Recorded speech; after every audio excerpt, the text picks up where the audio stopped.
Olá, sejam muito bem-vindos e bem-vindas a mais um episódio desta segunda temporada do podcast Seres Imperfeitos. E hoje eu tenho aqui comigo uma pessoa que já queria há muito tempo trazer e que acredito que tudo tem uma razão de ser e que há de ser o momento certo. Então tenho a Sofia da Assunção, aqui comigo finalmente para uma conversa e queria-te agradecer estares aqui. Apesar de ser muito tempo depois, acho que vai ser no momento certo e queria-te agradecer essa confiança de vires agora aqui, ter comigo ao meu cantinho e estou mesmo muito feliz de ter esta conversa aqui contigo. Já quase podíamos gravar o off, já tivemos todo um podcast antes. Então, seja muito bem-vinda. Obrigada, Filipa. E estou mesmo muito feliz. E se calhar vou começar, eu sei que é sempre uma pergunta assim um bocado estranha ou intensa, mas eu sei que tu tens passado por tempos de muitas mudanças. Nós ainda falávamos agora em off, não é? Que temos estado em tempos, parece que andamos em processo atrás de processos. Sentimos todos um bocado isso, não é? Este chamado de, nem sei, às vezes de vir a nossa verdade ao de cima. Uhum. E se calhar eu começava por te perguntar quem é a Sofia neste momento agora. Depois disto tudo, quem é a Sofia agora? Agora, porque a gente nunca sabe o que é que vai ser amanhã, né? Exato. Pá, e é uma pergunta difícil de responder, Filipa, porque sinto mesmo que estou num processo de reencontro comigo mesma, sabes? Depois de todos os processos difíceis e desestruturantes que eu vivi nos últimos 2 anos, sinto que estou assim num resgate do meu eu real. Então é muito difícil ainda. Aliás, eu nem sei se algum dia vou conseguir trazer isso de uma forma clara, mas o que eu sinto que está a acontecer comigo neste momento é mesmo um resgate da Sofia real, um reencontro com partes minhas que eu já tinha esquecido, se calhar partes minhas que eu nunca acolhi. Eu vi na outra vez um post teu, acho eu, que tu falavas que várias pessoas te têm mandado mensagem a dizer que estás linda e que estás tão bonita agora e que tu falavas um pouco sobre isso, não é? O que é que tu sentes quando tantas pessoas te dizem agora que estás... Eu sinto que, lá está, foi o que eu escrevi, eu sinto que não tem nada a ver com a parte externa. Eu sinto que é mesmo uma questão, tu sentes na pessoa que há algo energético que mudou, está diferente, sim. Eu acho que isso se prende muito também pelas mortes todas que eu vivenciei, porque é um despir constante de muitas camadas, de muitas crenças, de muitas distorções. E eu acho que esse despir tem sido, ainda que doloroso, não é? Porque tu estás a tirar partes que tu pensavas que eram tuas, então é uma morte, não é? Mas ao mesmo tempo para mim tem sido muito libertador. É incrível, não é? Sim, traz mesmo um sentimento. Estou a tirar armaduras, sabes? Não é nem sequer é uma pelezinha, são armaduras que me têm aprisionado nos últimos anos. Então é mesmo libertador. Então, tu estás a dizer isso, sabes? Eu acho isso tão incrível que eu costumo dizer muitas vezes isso, de como a dor e os processos, né, de transformação trazem tanta dor, mas ao mesmo tempo são tão libertadores, não é? Que vão trazendo uma parte de nós que nos liberta, que nos coloca num eu mais verdadeiro. E isso é a beleza, às vezes, de começar a aceitar a dor na nossa vida, não é? Porque nós temos muitas vezes este lugar de que a dor é má, de que a dor tem que ser evitada, né? E não aprendemos isso desde crianças, né? Que a dor também faz parte da vida e que é uma coisa que pode ser muito boa. Sim, o Pathwork, que é uma linha de autotransformação que eu estudo, que vem do Brasil, por isso compreendo um pouco os processos que estás a fazer, porque é muito uma mistura de psicoterapia com espiritualidade. Então eles têm uma expressão muito gira para essa dor, que é a dor alegre. Então ela no momento não tem nada de alegre, não é? Mas depois, quando tu atravessas o processo e consegues perceber um pouco do que é que esse processo te trouxe, consegues reconhecer, epá, assim, foi doloroso, mas foi altamente empoderador, ou foi altamente transformador, transmutou, não é? Curou. Qualquer coisa, né? E tu estavas a falar que estes 2 últimos anos têm sido assim bem intensos. Eu também tenho acompanhado alguns dos teus processos, não é?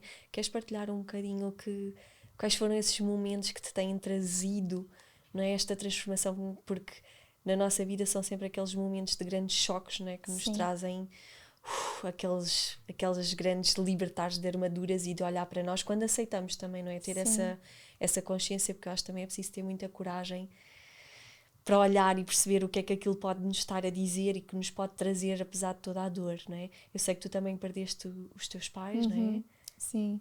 E começou aí o processo, Sim, certo? começou aí, portanto, em 2019, no final de 2019, vai fazer agora 2 anos, eu perdi o meu pai, mas o meu pai já estava num lar, tinha uma demência, portanto, eu comecei a viver um processo de luto com o meu pai muito antes da morte dele, não é? Porque, no fundo, é tu veres que está ali uma pessoa e essa pessoa vai desaparecendo aos poucos, não é? Eu acho que é sempre um processo diferente com os nossos avós.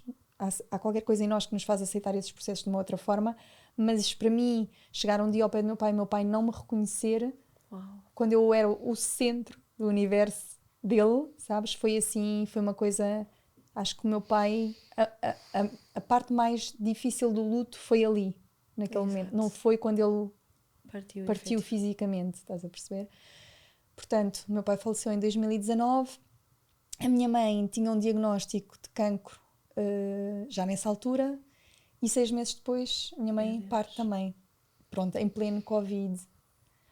Ou seja, não me despedi da minha mãe, não a vi, não houve funeral, não, nada.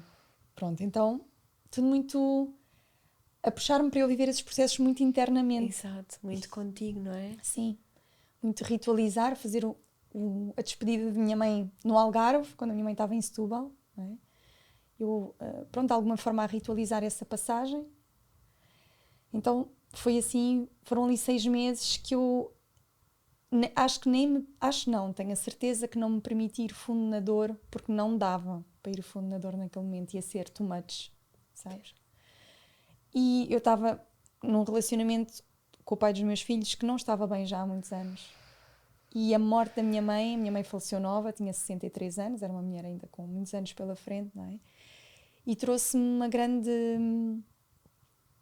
Quando a minha mãe faleceu, eu lembro perfeitamente de ritualizar a passagem dela, e naquele momento eu ter aquela noção de caramba, a vida é super curta, o que é que eu escolho? O que é que eu estou a escolher? Ai, até me estás a dar aqui sabes? Não, que é sério, porque eu acho que isso é... Nós falamos tantas vezes dessas perguntas, sabes? Sim. E parecem uns clichês, não é? Sim. Mas quando nós nos fazemos profundamente essas perguntas, Sim. e claro, ainda por cima eu estou grávida, não é? Eu estou mais sensível. Daqui a bocado já estou aqui a chorar. Mas eu acho que é mesmo aquelas perguntas que, quando nós nos fazemos mesmo cá dentro, sabes? Isso muda tanta coisa. Sim. Tanta coisa. E sabes que para mim foi transformador aquela questão naquele momento. Eu lembro perfeitamente do sítio onde estava, da paisagem que estava a ver, e perceber mesmo assim, eu não posso continuar a escolher a morte, porque eu estou a escolher a morte diariamente, permanecendo aqui. Porque eu estou a morrer internamente, a nossa relação não faz bem a nenhum de nós, não faz bem aos nossos filhos, e acho que a morte da minha mãe vem-me trazer isso.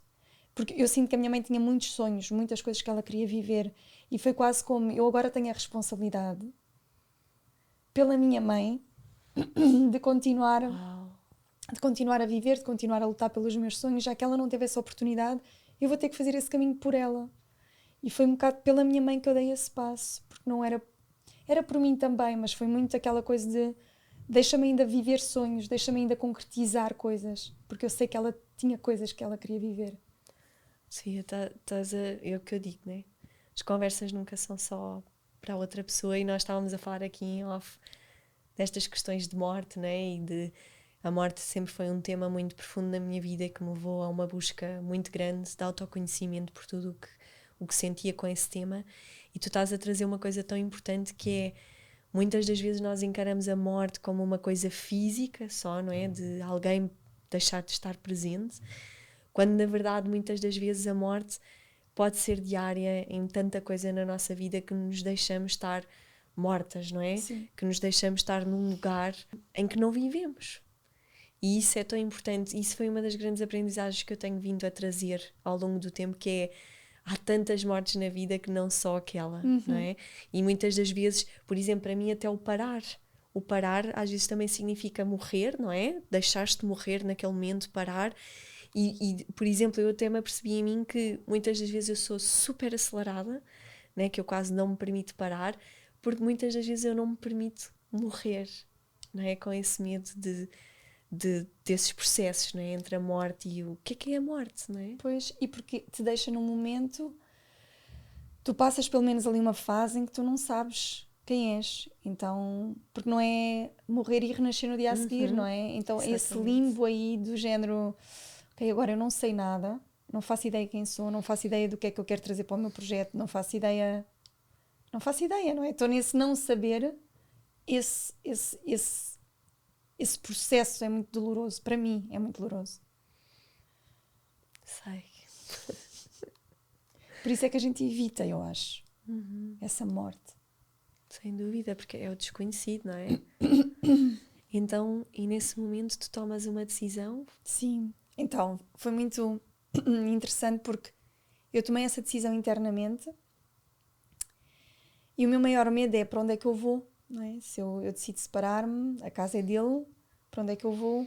Tenho 2 filhos, tenho um trabalho por conta própria, portanto não tenho um salário fixo.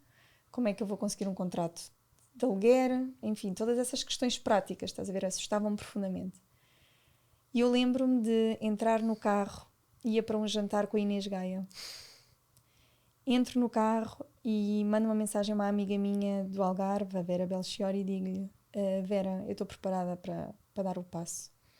Se conseguires ou se conheceres alguém que tenha uma casa para alugar, diz-me. E ela manda mensagem naquele momento a dizer: eu conheço uma casa, podemos ir ver já na próxima segunda-feira. E ela é no pátio, lá um sítio em Albufeira. E foi muito engraçado porque eu fui ver na internet fotos de casas no pátio, que era para ter uma noção de para onde é que eu vou.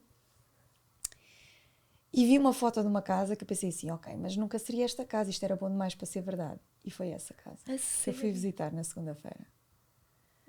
E era um amigo da Vera que não me pediu papéis de nada. Eu consegui uma casa em dias, 4 dias.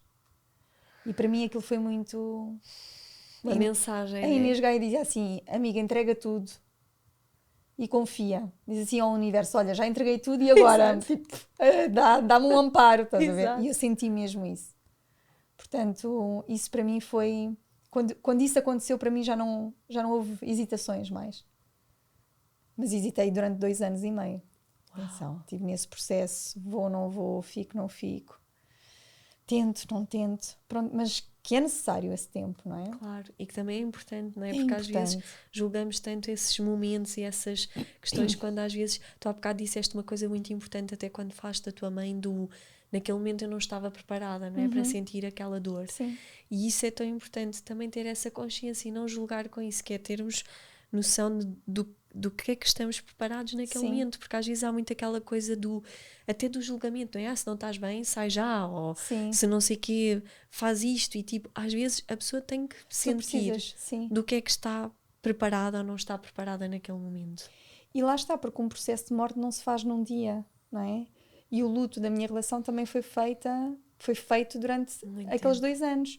Quando eu tomei a decisão de sair, uma grande parte do luto tinha sido feito. Claro que o luto é processo, continua a ser processo, não é? Cada passo da nossa separação é mais uma camada de luto, não é? Mas é difícil, e é difícil para quem nos ampara no caminho. Amigas que nos ouvem durante 2 anos e meio a falar da relação e dizem, mas se não estás bem, sai. Mas é preciso um tempo, é preciso tu... E é preciso tu sentires, enfim, eu precisei de sentir que tinha feito mesmo tudo. Exato. Porque isso permitiu-me sair mesmo em paz. Já não há aqui nada para tentar, porque eu tentei tudo aquilo que eu conseguia, não é perfeito, não é? Mas tudo aquilo que eu conseguia e que eu sabia e que eu queria fazer, eu fiz. E isso traz-me muita serenidade na decisão. Olha, e como é que é recomeçar depois de todo esse processo com os teus pais? Separas-te, portanto, é quase como começar do zero, não é? Numa folha em branco com tanta coisa para fazer luto, não é? Para deixar. Como é que é recomeçar? Olha, eu lembro-me quando a primeira noite que passei na minha casa nova, eu pedi para ele ficar com os miúdos, que eu precisava de uns dias de adaptação. E eu lembro-me perfeitamente de pensar assim, vai ser horrível, vai ser uma noite horrível. E eu tive uma noite maravilhosa.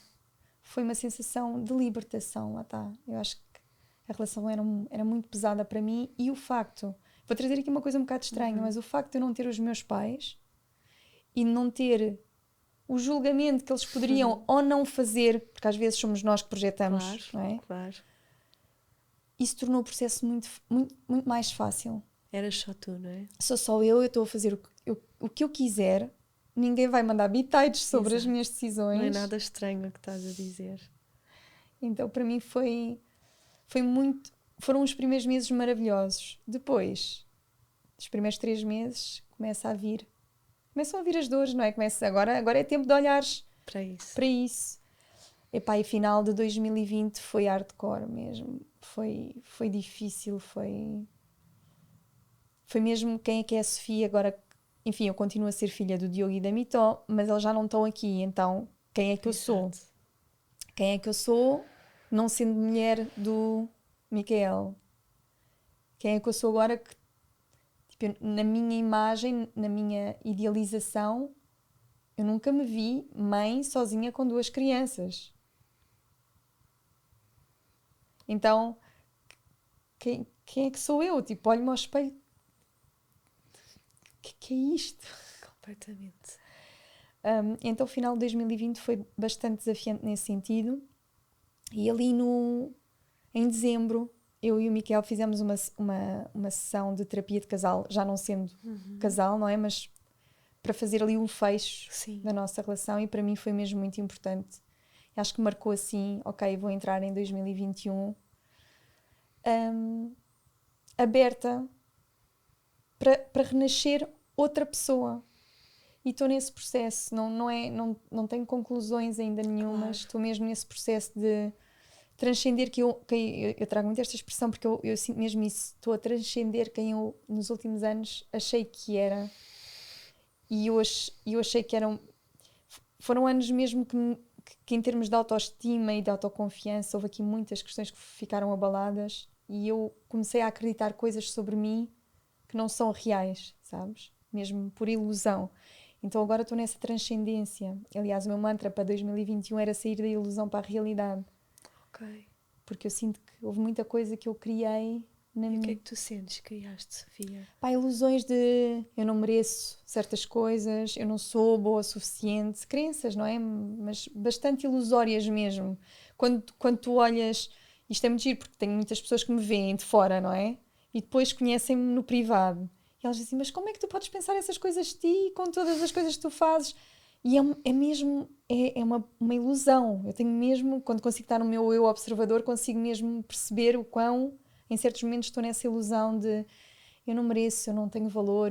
Aliás, eu não aceitei o teu convite antes, não só porque estava num momento difícil, mas porque eu sempre achei, eu nunca estou preparada.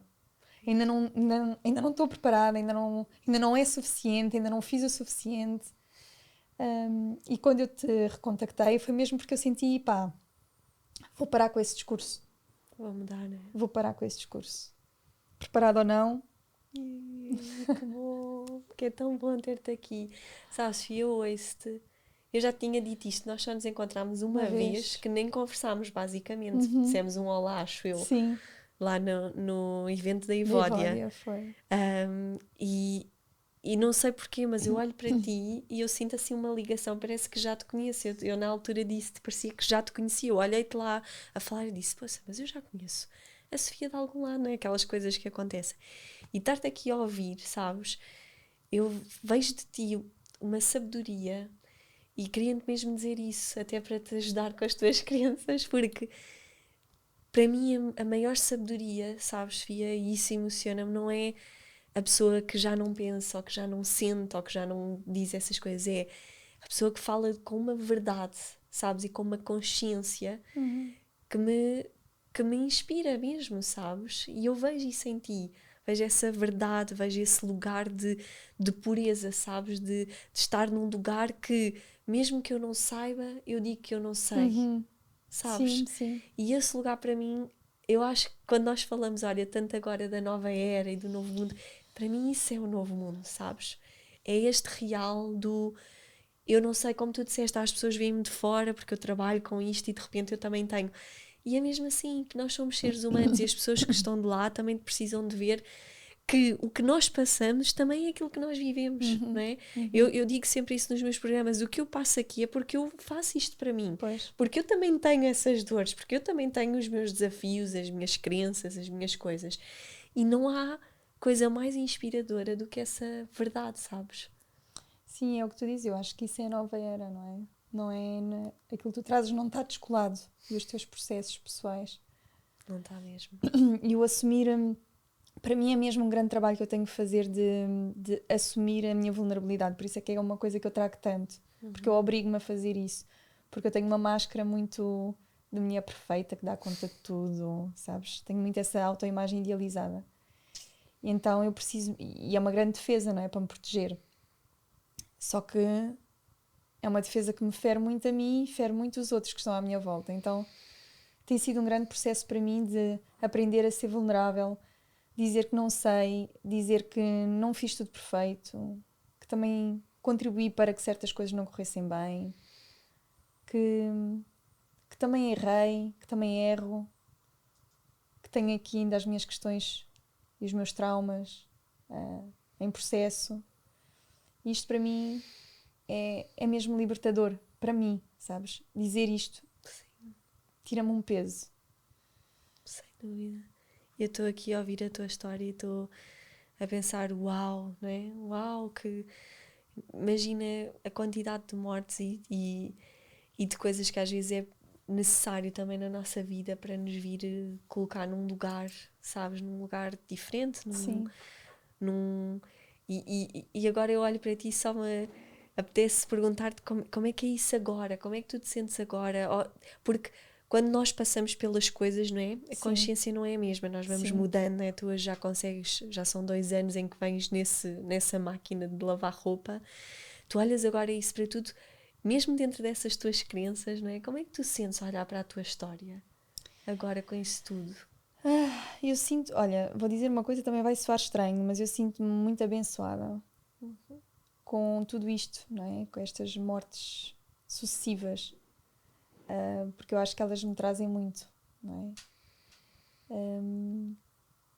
Então eu sinto mesmo muito abençoada, sou muito grata pela vida que tenho, pela vida que tive, por tudo aquilo que me foi dado. Durante muitos anos tive aquele discurso de... tive e tenho ainda, em momentos que não tive, que os meus pais fizeram e que não fizeram, e ainda esse julgamento, não é? Mas consigo estar muito mais vezes naquele lugar de caramba, tive muita sorte, sou mesmo muito abençoada, muito privilegiada, e agora há uma coisa que eu olho para trás e tenho mesmo orgulho de mim, de ter dado o passo da separação, porque foi realmente um passo muito difícil. Então para mim é algo do qual eu sinto mesmo orgulho, porque só eu sei a força que eu precisei de ter para dar esse passo. No momento em que eu não tinha amparo de ninguém, porque eu não tenho família no Algarve, tenho muito pouca família já, não é? Então eu dei esse passo, literalmente não, porque nós temos sempre amparo, não é? Claro. Mas ali fisicamente sozinha. E olho para mim e nesse sentido tenho muito orgulho desse processo que fiz. E às vezes quando volto a cair nas ilusões de que não sou suficiente, não tenho valor, relembro esse momento, que é algo que me dá, caramba, se eu já fiz isso, meu, a sério. Exato. O resto é peanuts, estás a ver? Completamente. Não... E eu lembro-me de tu teres, eu acho que uma vez li quando soube, não é, da tua separação, que tu começaste a escrever sobre isso, eu lembro-me de tu falares de algo que às vezes também, não sei se teve também com essa dificuldade, não é? Lembro-me de ler qualquer coisa tua onde tu disseste que vivias no sítio onde sempre quiseste, da forma que, não é? Nós criamos essa expectativa e depois como é deixar toda essa expectativa, não é? Sim, isso foi muito doloroso para mim. porque eu estava realmente muito apegada a todo o cenário. Exato. Estás a perceber? Mas era só cenário, porque depois o que se passava lá dentro não era nada daquilo que eu sonhava para mim, nem para os meus filhos, nem para o meu ex-companheiro. Mas foi muito difícil, porque a gente apega-se muito às imagens, não é?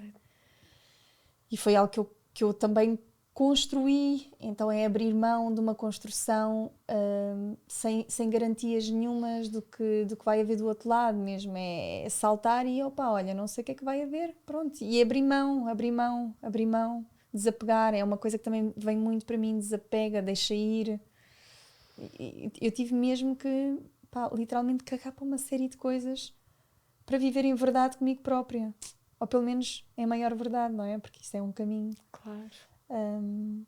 Sim, não foi fácil abrir mão dos cenários que eu tinha idealizado. E hoje também percebo ainda muito na mente, ainda não consigo bem vivenciar isso na prática, mas percebo que se há trabalho que eu tenho que fazer comigo é abrir mão da forma, porque eu idealizo as coisas de uma certa forma, não é? Tem que ser assim, exatamente como eu pensei, como eu idealizei, e isso, para além de ser uma defesa, não é exclui muita coisa que possa estar alinhado com aquilo que tu mais desejas profundamente, não é?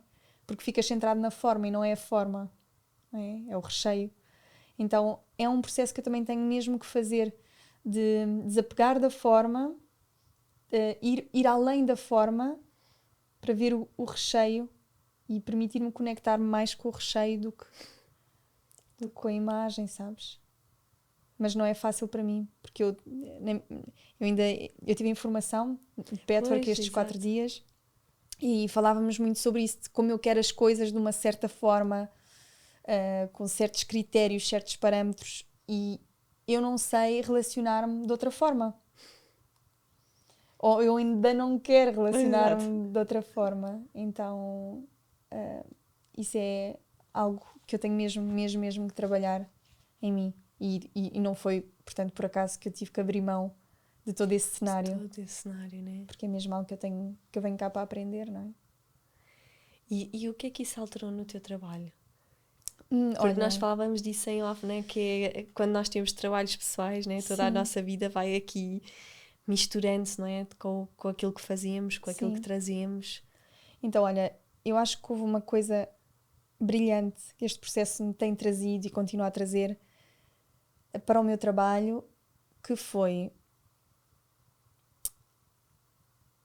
embora nós estejamos sempre acompanhadas nos nossos processos, os nossos processos são sempre solitários, porque o teu processo é teu e só teu, e ninguém vai trilhar esse caminho por ti, não é?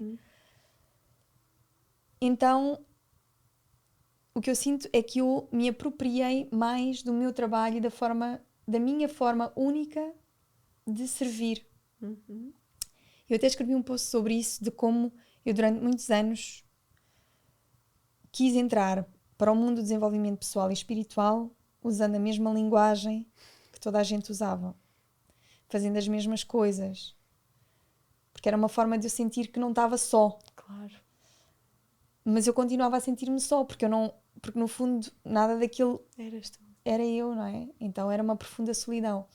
E este processo trouxe muito para vais cagar para aquilo que os outros possam pensar e vais honrar e confiar naquilo que tu sentes, naquilo que é verdadeiro em ti, mesmo que não estejas muito confiante ainda sobre o que isso é. Então tem sido um processo de resgatar até a minha profissão anterior, não é? Enquanto fisioterapeuta. A sério? Sim, porque eu na fisioterapia trabalhei especificamente na área de neurologia. Ok. Portanto, essa foi a minha especialização. Ok. E eu, quando transitei da fisioterapia para o coaching, eu meti completamente a fisioterapia de parte. Eu disse que aquilo foi um erro. Tipo, esquece. Tipo, capítulo fechado. Encerrado. Estás a ver? E com este processo todo, o que é que eu me apercebi? Fui resgatar a neurologia, que era a minha paixão na fisioterapia, e associar isso ao desenvolvimento pessoal. E tem sido maravilhoso, porque eu resgatei a paixão que eu tinha no início, quando vim para Portugal e comecei a trabalhar nesta área, não é? E que fui perdendo por lá estar a querer encaixar, não é? Encaixar. Bem, então agora estás a falar, esse está a ser o Isso meu está-te a processo. caber aí Não, agora a carapuça, né? porque esse está a ser o meu processo com tudo o que eu já fiz, principalmente com a dança, não é? Porque quando eu fui mãe, foi tipo, ok, a dança ficou, não é? Portanto, já não pertence e anda aqui este tempo todo, sabes, de X em X tempo vem, ou então quando faço formações, vem sempre alguma coisa com a dança e agora nestes últimos processos com o Enneagrama e que são retiros, formações, retiros muito, muito fortes, vem sempre, ainda agora este fui para o Brasil e lá vem, eu acho que só fui buscar isso do, está na hora de integrar a dança no teu trabalho, para de fugir, foi muito claro lá. Aliás, eu acho que mesmo que eu não queira, as pessoas já estão a ver isso e já estão a dizer, Filipa, por favor, faz isto para nós. Então estás a dizer isso e eu estou, ok, obrigada, Sofia, por me aqui dizer isso. Sim, e é procurares trazer, lá está, coisas que são só tuas, não é? Sem dúvida. E de é uma isso forma faz que é o só nosso... tua. Sem dúvida. E isso requer mesmo um trabalho, muita fé e muita confiança e muita honra daquilo que tu estás a sentir, não é? Do chamado que tu estás a sentir. Mesmo para as outras pessoas. Mesmo para as outras pessoas não faça sentido e mesmo que não haja uma fórmula que te explica como é que tu vais fazer isso, não é? Porque não há. Como é um caminho que é só teu. Exatamente. E durante muito tempo esse foi o meu processo, não é? Durante muito tempo tem sido esse lugar do ainda não estou preparada, ainda não sei o quê, ainda preciso saber mais, ainda preciso de estudar, nananã, ainda preciso de ir tirar mais um curso, se calhar ainda preciso de ir fazer outra coisa qualquer para conseguir integrar, sabes? E colocamos-nos nesse lugar e vamos arrastando, não é? Um lugar que está a ser um chamado, não é? Sim. Que tu já sentes que é um chamado.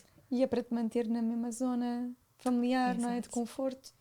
Pronto, eu acho que isso também é um processo, não é? E acho que não podemos acelerar processos. Como dissemos há pouco, não é? Sim, mas requer essa vigilância de, ok, aqui já está a ser mais uma justificação para eu permanecer no mesmo lugar de sempre, a fazer algo que já é seguro para mim, está num lugar seguro para mim.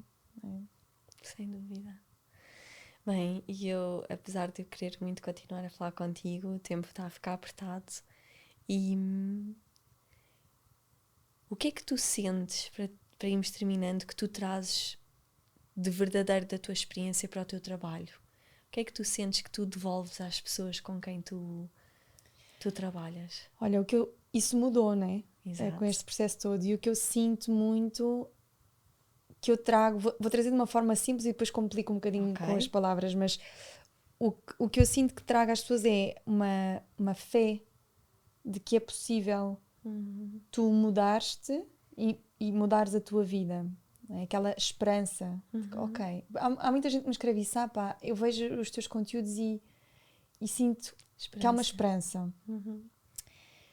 E o que eu sinto que é o meu processo e que se traduz nisso que as pessoas sentem é porque eu realmente estou num processo há 2 anos de transcender questões minhas, medos meus, limitações minhas, crenças de que não sou capaz, de que não tenho valor, de que não sou suficiente, de que não mereço ser feliz, de que não mereço ser reconhecida. Então eu tenho estado mesmo nesse processo de há 2 anos para cá e no último ano tem sido super intenso e nestes últimos meses mais intenso ainda, mas estamos assim até ao final, pelo menos até ao final deste ano não vai parar. Então eu sinto que é muito isso que eu estou a trazer neste momento para o meu trabalho. Há um caminho para tu transcenderes a pequenez, porque nós habituamos-nos a uma pequenez, não é? Sem dúvida. Acreditamos que somos uma coisinha pequenina quando temos um potencial muito maior. E eu quando às vezes estou nas minhas meditações, consigo acessar, como diz o brasileiro, não é? Consigo aceder a esse lugar e isso ajuda-me a caminhar. Tipo, eu não sou esta coisinha pequenina, eu habituei-me a ser esta coisinha pequenina, porque a sociedade também nos coloca nesse. Mas nós não somos essa pequenez. Então este processo de a gente aceder ao nosso potencial, de termos essa capacidade de criar uma nova vida, de criar uma nova realidade, tem sido mesmo muito o meu processo, tenho vivido mesmo na pele. Exato. Sim. E por isso é que torna tão rico, não é, Sofia? Sim. Olha, foi assim maravilhoso ouvir-te, sabes? E lá está. há sempre um momento para tudo. E este momento, olha, também onde eu estou, estar aqui a ouvir-te, tinha mesmo que ser agora, não é? Trazeres também tudo isso que tens vivido, e agradeço-te poderes partilhar aqui um pouco da tua história, porque eu acho que vai tocar em toda a gente. Eu não tenho a verdade absoluta, não é? Mas eu sinto que nós estamos mesmo a viver um momento que eu falo com qualquer pessoa e todas estão a passar alguma coisa, a questionar alguma coisa, não é? Nós estamos mesmo a viver este lugar de vir morte. assim, sim, de morte. Então trazer esse tema da morte agora acho que é muito importante, e tu trouxeste algo muito importante, que é várias visões dessa morte, não é? De como é que se pode fazer o luto, não é? Como tu disseste, de como é que nós podemos nos sentir várias vezes mortas na nossa vida. Então agradeço-te mesmo profundamente por isso mesmo, e para mim foi maravilhoso poder escutar-te também na fase onde eu estou, e que também já me sinto a morrer assim há uns meses grandes, e agora, não é, grávida, já sei que vou lá novamente. Nós estamos nesses processos constantes. Eu às vezes até penso, caramba, todos os meses nós, enquanto mulheres, não é? Morremos. Exatamente. Basta aí, não é? Basta aí. Então, esses processos de morte, eles estão sempre a acontecer, não é? Não vamos chegar a um momento em que, isto não vai acontecer. Se tu estiveres realmente em autoobservação, tu percebes que é um processo contínuo, só que morte e vida, não é? São duas faces de uma mesma moeda, então não é só, só vou morrer, não, há coisas que estão a renascer, não é? Há coisas que estão a entrar num novo processo de vida, portanto, com autoobservação, eu acho que isso é um grande exercício. Esse é um dos grandes pilares da minha vida e do meu trabalho. Claro tem que ser. E que é tão engraçado, porque olha, e acho que é uma excelente forma de nós terminarmos, não é? De trazeres a autoobservação, que é, e para auto-observar nós precisamos de parar, e muitas vezes de morrer, não é? De nos deixar render. E acho que isso é o que nós estamos a ser pedidos agora nesta fase, não é? E que nos trouxe muito este momento que temos vivido, que é, muitos de nós não sabíamos parar, não é? Não sabíamos estar num lugar onde paramos, onde nos auto-observamos. Sim. Então acho que isso é uma das partes muito importantes nesta fase. Sim. Nós aprendemos a parar mais, porque quando nós paramos nós conseguimos estar em presença connosco, não é? E observar. Então, sim. Sinto isso. Desculpa, Filipe, a não, gente termina. Eu sinto isso, e para mim há outra coisa que me vem muito, que é o parar e o podar. Porque as nossas vidas estão muito cheias. Eu não sei se tinhas essa percepção, mas eu senti, a minha energia não pode ir para tanto lugar, porque não tem como me ficar algo para mim. Então eu sinto que também estes últimos 2 anos que a gente tem vivido, não é, coletivamente, também tem pedido muita poda. Tipo, há coisas que não interessam, estás a colocar energia em lugares que na verdade tu não queres nutrir, não é? Não queres ver crescer. Então para mim também me tem trazido muito isso, para além do desacelerar, é muito, o que é que tu não queres mais na tua vida e o que é que tu queres fazer crescer. Exato. Sem dúvida. Obrigada. Olha, meu amor, agradeço de coração. Eu é que agradeço o convite. Mesmo e a paciência. Assim. foi uma boa espera. Valeu a pena. Foi mesmo muito bom. Obrigada. Eu vou deixar também lá depois os teus contactos, porque para as pessoas também, quem não te conhece, te poder conhecer, as tuas partilhas são sempre maravilhosas, e o teu trabalho. E obrigada por estares aqui na tua verdade neste momento, e por esta conversa maravilhosa mesmo. Gratidão. Obrigada. Muito obrigada pelo convite. Obrigada por me receberes. E até uma próxima.